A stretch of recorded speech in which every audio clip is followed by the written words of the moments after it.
Hello everyone, my name is Siddharth Rathod and I'm an assistant professor in the economics department of Carnegie College, University of Delhi. And आज का हमारा जो discussion है वो CUET 2022 के ऊपर है। टू अंडरस्टैंड कि इस एग्जामिनेशन का पैटर्न क्या है, इसका प्रोसेस क्या है and most importantly Delhi University के अगर आपको एडमिशन चाहिए तो उसके लिए आपको क्या क्या रिक्वायरमेंट्स, प्रोग्राम स्पेसिफिक रिक्वायरमेंट्स है जो आपको देखनी पड़ेंगी to be eligible for Delhi University admissions. So let us first see the CUET pattern in general. जो CUET का पैटर्न है in general, उसके अंदर आपके पास लैंग्वेज टेस्ट होगा। देन उस लैंग्वेज टेस्ट के अंदर you will be asked 50 questions out of which 40 needs to be attempted and 45 minutes मिलेंगे आपको हर लैंग्वेज के लिए। Then you have the domain specific. Now NTA ने बताया है कि इसके अंदर 27 डोमेन सब्जेक्ट्स हैं एंड आपको at max आप 6 डोमेन्स चूज कर सकते हो। Each domain paper will have 40, you would have to attempt 40 questions out of 50 questions and her domain का जो time duration होगा वो 45 minutes का होगा। अभी हम बात करेंगे कि दिल्ली यूनिवर्सिटी में आप कौन से डोमेन्स ले सकते हैं, बट ये जनरल CUET का पैटर्न है because CUET is not just for Delhi University, it is for all other 44 central universities as well. Then उसके अलावा एक जनरल टेस्ट भी है जिसके अंदर you will have 75 questions and you would have to attempt 60 questions out of that, which will be based on GK, current affairs, general mental ability, numeric ability, logical reasoning, data interpretation. So ये सारा जो portion होगा वो general test के according होगा। Now हर university के अपने प्रोग्राम स्पेसिफिक नॉर्म्स हो सकते हैं, so you would need to read हर यूनिवर्सिटी का अपना जो बुलेटिन ऑफ इंफॉर्मेशन है वो आपको रीड करना पड़ेगा टू अंडरस्टैंड कि आप कौन से कोर्स में, कौन सी यूनिवर्सिटी में, कौन से कोर्स में एडमिशन लेना चाहते हो और उसकी क्या मिनिमम एलिजिबिलिटी है और क्या उसकी टेस्टिंग रिक्वायरमेंट है। दो अलग अलग चीजें हैं। एक है मिनिमम एलिजिबिलिटी जो आपको डिसाइड करेगा कि आप उस कोर्स के लिए एलिजिबल हो भी या नहीं। For example for Delhi university अगर आपको ई कॉमर्स करना है तो आपके पास मैथ्स होना चाहिए क्योंकि आपका मैथ्स का पेपर जो होगा वो कंपलसरी हो जाएगा। तो आपको हर यूनिवर्सिटी का आपको BOI पढ़ना पड़ेगा एंड आपको ये चेक करना पड़ेगा कि कोर्स की एलिजिबिलिटी क्या है और उसकी टेस्टिंग रिक्वायरमेंट क्या है। कुछ हर कोर्सेज की एक अलग टेस्टिंग रिक्वायरमेंट हो सकती है which we will just see for Delhi University की केसेस के लिए। देन आपका जो एग्जाम का जो स्ट्रैटेजी होगा वो कैसा होना चाहिए। एग्जाम की स्ट्रैटेजी के लिए सबसे पहले आप यूनिवर्सिटी टारगेट करेंगे, तो आप देखेंगे हम मुझे दिल्ली यूनिवर्सिटी में जाना है या अम्बेडकर यूनिवर्सिटी में जाना है, उसका आपको बुलेटिन ऑफ इंफॉर्मेशन जो है वो आपको पढ़ना पड़ेगा। तो आप एक लिस्ट बना लीजिए एंड उस लिस्ट के हिसाब से आप यूनिवर्सिटीज को टारगेट कीजिए एंड हर यूनिवर्सिटी के अंदर जो भी आपको कोर्स, पर्टिकुलर कोर्स देना आप उसको देखिए।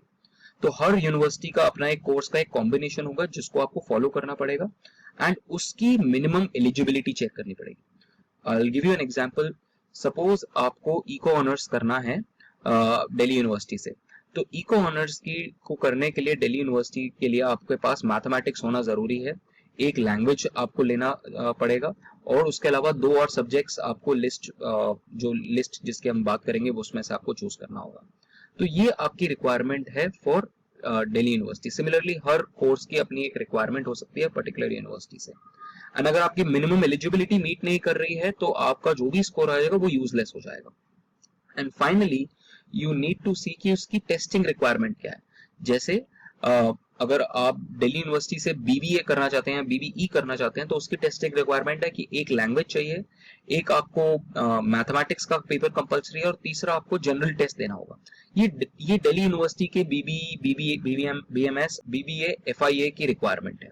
सो according to every particular course आपकी एक एलिजिबिलिटी होगी और टेस्टिंग रिक्वायरमेंट होगा जो आपको चेक करना पड़ेगा और उसके हिसाब से you need to plan up your CUET 2022। Then what are the maximum possible combinations? The maximum possible combinations are कि आप maximum 2 लैंग्वेजेस ले सकते हैं, मैक्सिमम 6 डोमेन पेपर ले सकते हैं और एक जनरल टेस्ट दे सकते हैं, विच मीन्स आप मैक्सिमम 9 पेपर्स लिख सकते हैं, या फिर आप 3 लैंग्वेजेस ले सकते हैं, 5 डोमेन पेपर्स ले सकते हैं और एक जनरल टेस्ट दे सकते हैं। तो मैक्सिमम नंबर ऑफ कॉम्बिनेशंस जो हो सकते हैं वो टोटल 9 पेपर्स के ही हो सकते हैं। Now let us see the requirement for Delhi university CUET। सो हम यहाँ पर कुछ मेजर कोर्सेज के बारे में बात करेंगे कि उन कोर्सेज के अंदर कैसे आपको ऑप्शंस और डोमेन सब्जेक्ट्स चूज करने होंगे। The first thing would be language. Now Delhi University says that एक आपको लैंग्वेज चूज करनी ही पड़ेगी, उसको वो लिस्ट ए बोलते हैं जिसमें सारी लैंग्वेजेस डाली गई हैं, and it is mandatory for every candidate to select one language. तो एक लैंग्वेज आपको चूज करनी ही होगी, और हमें पता है कि हर लैंग्वेज जो है उसमें 50 क्वेश्चंस पूछे जाएंगे and you have to attempt 40 questions out of that, and 45 minutes का वो पेपर होगा. डोमेन सब्जेक्ट्स में यहाँ पर दिल्ली यूनिवर्सिटी ने अपने जो डोमेन सब्जेक्ट्स हैं इसको लिस्ट बी में डाला हुआ है, list B1 and list B2. अभी हम लिस्ट दिखाएंगे कि कौन कौन से सब्जेक्ट किस किस लिस्ट में है. However Delhi university says that आप वही सब्जेक्ट एज डोमेन सब्जेक्ट ले सकते हैं जो आपने क्लास 12th में पढ़े हैं. हो सकता है किसी और यूनिवर्सिटी में रिक्वायरमेंट नहीं हो, बट फॉर दिल्ली यूनिवर्सिटी आप वही डोमेन सब्जेक्ट्स ले सकते हैं जो आपने क्लास 12th में लिए हुए हैं. एंड एट मैक्स आप 6 डोमेन सब्जेक्ट्स चूज कर सकते हैं अगर आपने 12th में बहुत सारे सब्जेक्ट्स लिए हुए हैं, एंड हर डोमेन का आपको 50 क्वेश्चंस होंगे और उसमें से आपको 40 करने होंगे. एंड फाइनली कुछ ऐसे कोर्सेज हैं जहां पर जनरल टेस्ट की रिक्वायरमेंट होगी. वी विल जस्ट सी कि वो कौन कौन से कोर्सेज हैं. And in this case again जैसे हमने पहले बात करी कि 60 क्वेश्चंस आपको अटेम्प्ट करने out of 75 questions, and this will be more of a mental ability based paper along with current affairs and GK. Then जब हम दिल्ली यूनिवर्सिटी की बात करते हैं तो यहाँ पर एक लैंग्वेज एंड 3 मैक्सिमम पेपर्स हो गए. हर प्रोग्राम की अपनी एक स्पेसिफिकेशन होगी. फॉर एग्जांपल इको ऑनर्स की अपनी एक स्पेसिफिकेशन है, बीकॉम ऑनर्स की अपनी एक स्पेसिफिकेशन है, बीए प्रोग्राम की अपनी स्पेसिफिकेशन है, बीबीए की अपनी स्पेसिफिकेशन है. तो आपको अगर आप दिल्ली यूनिवर्सिटी में अप्लाई कर रहे हो तो आपको अपना प्रोग्राम स्पेसिफिक एलिजिबिलिटी पता होनी चाहिए. एंड देन कौन से पेपर्स में जनरल टेस्ट कंपल्सरी है. फॉर एग्जांपल हम बात करेंगे बीबीई, बीबीए, एफआईए, बीएमएस, इन तीनों में आपको जनरल टेस्ट की कंपल्शन है, और ऑप्शनल हो जाता है for BA program and BCom program. And at max जैसे एनटीए बोलता है you can at max give 9 papers. Now let us also talk about the exam schedule. Exam schedule कैसा होगा, ये पेपर 2 पार्ट्स में डिवाइडेड होगा. जब आप एनटीए में आप ये फॉर्म भर रहे होंगे तो आपके पास शिफ्ट 1 एंड शिफ्ट 2 का ऑप्शन आता है. तो शिफ्ट 1 के अंदर सबसे पहले आपके पास लैंग्वेज है जो आपको सेलेक्ट करना है.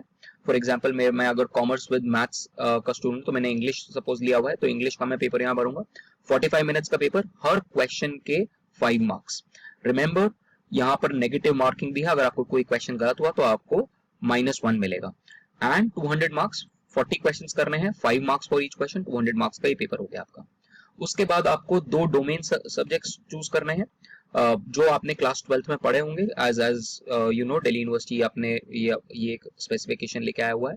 एंड देन ये 90 मिनट्स के आपके 2 पेपर हो गए. And then you have this general test जो आप दे सकते हो अगर आप देना चाहो for certain other courses. For example जो हमने बीबीए के बारे में बात करी, ये एग्जाम 3 घंटे 15 मिनट का हो जाएगा. एंड देन आफ्टरनून शिफ्ट में अगर आपके पास और लैंग्वेजेस हैं तो आप वो लैंग्वेज का पेपर दे सकते हो, एक या मैक्सिमम 2 लैंग्वेज, क्योंकि रिमेंबर हम मैक्सिमम 3 लैंग्वेजेस में पेपर दे सकते हैं, 3 लैंग्वेजेस का पेपर दे सकते हैं. और हर पेपर जो होगा वो 200 मार्क्स का होगा. देन यू कैन अच्छा यहाँ पर एक चीज और आपको ध्यान में रखना है, जो जनरल टेस्ट है वो 300 मार्क्स का है, क्योंकि वो उसके अंदर 60 क्वेश्चंस है और 5 मार्क्स ईच, तो वो 300 मार्क्स का है. देन उसके अलावा फिर जब आफ्टरनून शिफ्ट में आ जाओगे तो वहां पर आप या तो आप 4 डोमेन दे सकते हो मैक्सिमम, या 3 डोमेन दे सकते हो, या 2 डोमेन, या 1 डोमेन, डिपेंडिंग ऑन कि आप कितने डोमेन्स भर रहे हो और कितने आपके पास क्लास 12th के अंदर हैं. हर डोमेन का 200 मार्क्स का पेपर है और हर डोमेन 45 मिनट्स का है. तो एट मैक्स ये जो पेपर खींच सकता है वो 3 घंटे 45 मिनट का खींच. Then coming to languages, languages as we know is a compulsory section for University of Delhi. And ये आपकी सारी लैंग्वेजेस हैं जो आपने अगर क्लास 12th में पढ़ी हुई हैं तो आप इनमें से कोई भी एक लैंग्वेज आपको देना ही पड़ेगा exam in the morning shift. Then coming to your domain subjects, remember domain subjects Delhi university में आप वही ले सकते हो जो आपके पास क्लास 12th में ऑलरेडी हैं.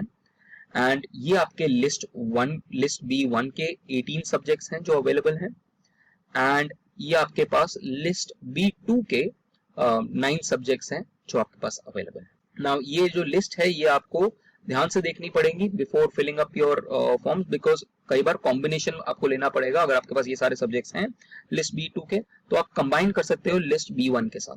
We will discuss about that as well.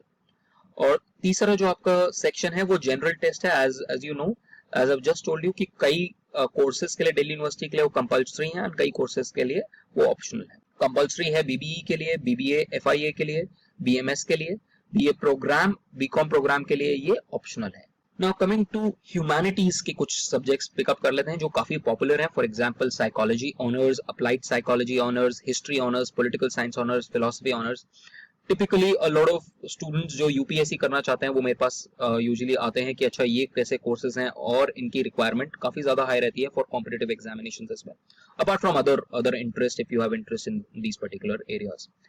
Then in courses की अगर मैं 5 कोर्सेज की बात करूं तो इनकी क्या रिक्वायरमेंट है दिल्ली यूनिवर्सिटी के अंदर। इनकी रिक्वायरमेंट है कि आपको लैंग्वेज तो आपको लेना ही लेना है, उसके अलावा आपको 3 डोमेन सब्जेक्ट्स लेने हैं B1 से। जरूरी नहीं कि अगर आप हिस्ट्री ऑनर्स करना चाहते हो तो आपको हिस्ट्री ही लेना है, आप फिजिक्स, केमिस्ट्री एंड बायो भी ले सकते हो, बट आपको 3 सब्जेक्ट्स लिस्ट B1 से पिक करने हैं, और या फिर 2 सब्जेक्ट्स B1 से और 1 सब्जेक्ट B2 से। इस कॉम्बिनेशन में आपको 3 डोमेन सब्जेक्ट्स चूज करने हैं, एंड आपके लिए जनरल टेस्ट कंपलसरी नहीं है। तो टोटल जो आपका परसेंटाइल बनेगा सीयूईटी के अंदर वो इन 4 सब्जेक्ट्स के बेसिस पे बनेगा, 1 language and 3 domain subjects. But remember यहाँ पर या तो 3 डोमेन्स लेने आपको B1 से, या फिर 2 domain from list B1 and 1 from B2। Then coming to maths and economics. Maths और इकोनॉमिक्स के लिए जो प्रोग्राम स्पेसिफिक एलिजिबिलिटी है दिल्ली यूनिवर्सिटी के लिए, उसके लिए आपको अगेन लैंग्वेज आपको लेना कंपलसरी है। Then apart from that maths compulsory हो जाता है यहाँ पर, अगर आप इको ऑनर्स करना चाहते हो या मैथ्स ऑनर्स करना चाहते हो तो। उसके अलावा आपको 2 सब्जेक्ट्स चूज करने हैं, या तो लिस्ट B1 से या फिर एक B1 से और एक B2 से। तो मैथ्स कंपलसरी हो गया एक सब्जेक्ट आपका डोमेन, और बाकी जो 2 आपको डोमेन सब्जेक्ट्स लेने हैं उनमें से या तो दोनों के दोनों आप B1 से ले लीजिए, या फिर एक B1 से और एक B2 से। एंड यहाँ पर भी जनरल जो टेस्ट है वो कंपलसरी नहीं है, और जो आपका मेरिट आएगा वो 4 सब्जेक्ट्स पे होगा, 1 लैंग्वेज और 3 डोमेन के बेसिस पे। Then coming to programme specific courses, तो Delhi University also offers BA programme as well as BCom programme. अब इसकी एलिजिबिलिटी कैसे है? इसकी एलिजिबिलिटी में 2 ऑप्शन आ जाते हैं। पहला ऑप्शन है कि पहले तो आपको लैंग्वेज तो लेना जरूरी है, देन नेक्स्ट जो है उसमें आपको 3 डोमेन सब्जेक्ट्स जो आपको लेने हैं वो आप B1 से ले सकते हो, या फिर 2 B1 से और 1 B2 से। सो यहां पर आपको जो 3 डोमेन लेने हैं वो वैसे ही जैसा हमने पहले देखा था कि 3 B1 से ले लीजिए और या फिर 2 B1 से ले लीजिए और 1 B2 से ले लीजिए, और जनरल टेस्ट की रिक्वायरमेंट नहीं है, तो आपके इन 4 पेपर्स के बेस पे आपका मेरिट प्रिपेयर हो जाएगा। या फिर Delhi University also gives you an option where your language is compulsory. पहला लैंग्वेज आपको कंपलसरी है, फिर आप एक सब्जेक्ट ले सकते हो लिस्ट B1 से या फिर B2 से, दोनों में से एक ही सब्जेक्ट आपको पिक करना है, and with that your general test becomes compulsory, and in 3 papers के बेसिस पे आपका मेरिट बनेगा। सो अगर आप बीए प्रोग्राम या बीकॉम प्रोग्राम के लिए एलिजिबल होना चाहते हैं तो आपके पास ये 2 ऑप्शंस हैं जिसके थ्रू आप कर सकते हैं। कमिंग टू कॉमर्स कोर्सेज में जो हमारा बीकॉम ऑनर्स का फ्लैगशिप कोर्स है दिल्ली यूनिवर्सिटी का, उसके लिए क्या रिक्वायरमेंट है? आपको एक लैंग्वेज पेपर देना है, फिर उसके बाद आपके लिए मैथ्स या अकाउंट्स, इन दोनों में से एक तो कंपलसरी होगा ही होगा। आपको इन दोनों में से एक के लिए तो आपको भरना ही पड़ेगा जो आपको अपीयर करना है। अपार्ट फ्रॉम दैट आप क्या कर सकते हो, 2 लिस्ट B1 से ले सकते हो, या फिर एक लिस्ट B1 से और एक लिस्ट B2 से। सो रिमेंबर अगेन आपका जो डोमेन्स होंगे वो 3 होंगे, बट रिमेंबर उन 3 डोमेन्स में से एक डोमेन मैथ्स या अकाउंट्स होना जरूरी है, एंड आप एट मैक्स एक सब्जेक्ट जो है वो B2 से ले सकते हो अगर आपके पास वो क्लास 12 में है तो। जनरल टेस्ट की अगेन कोई कंपल्शन नहीं है इसके अंदर, एंड जो आपका मेरिट बनेगा वो इन 4 कोर्सेज के बेस पे, ये जो 4 सब्जेक्ट हैं इसके बेस पे बनेगा। Now coming to management courses in Delhi University, 3 major management courses हैं। एक बैचलर्स ऑफ बिजनेस इकोनॉमिक्स जो आपका बीकॉम एंड इकोनॉमिक्स का एक अमैलगेशन है। Then you have BBA FIA and you have bachelors of management studies. ये 3 कोर्सेज हम offer करते हैं मैनेजमेंट के अंदर, एंड इसके अंदर हमारी रिक्वायरमेंट है एक लैंग्वेज पेपर की, मैथ्स कंपलसरी है, एक ही डोमेन सब्जेक्ट है मैथ्स जो आपको लेना ही है, एंड आपका जनरल टेस्ट जो है वो कंपलसरी है इस केस में। तो इन 3 पेपर्स के बेसिस पे आपका मेरिट बनेगा फॉर दीज मैनेजमेंट कोर्सेज।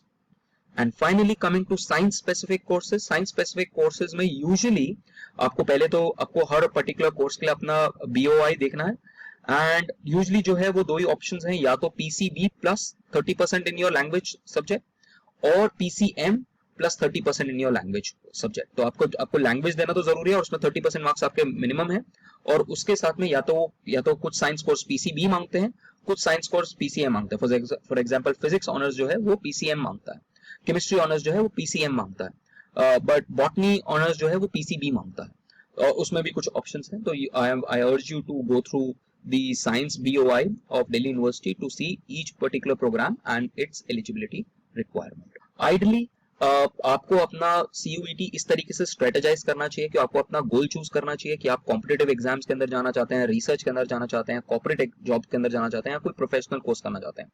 उसके हिसाब से आपको एक बैकवर्ड गेम के हिसाब से आपको चूज करना चाहिए कि आपको कौन सा कोर्स करना चाहिए और आपकी क्या एलिजिबिलिटी होगी, एंड आप किस तरीके से आप मैक्सिमम सब्जेक्ट्स के साथ अपना ड्रीम कॉलेज की तरफ जा सकते हैं। Finally, you also have ECA and sports quota in Delhi University apart from WAT quota, and उसके अंदर 75% जो वेटेज होगी वो सर्टिफिकेट्स ट्रायल परफॉर्मेंस की होगी, एंड 25% वेटेज जो है वो CUET के लिए होगी। So what you need to remember is कि CUET is mandatory, आप किसी भी मोड से अगर आप दिल्ली यूनिवर्सिटी में अगर आप एडमिशन लेना चाहते हैं। And if you have any doubts or any consultation requirements, I'll be more than happy to help you out. And this is my number, and you can reach out to me on WhatsApp or on call if you have any issues. Thank you very much. Jai Hind.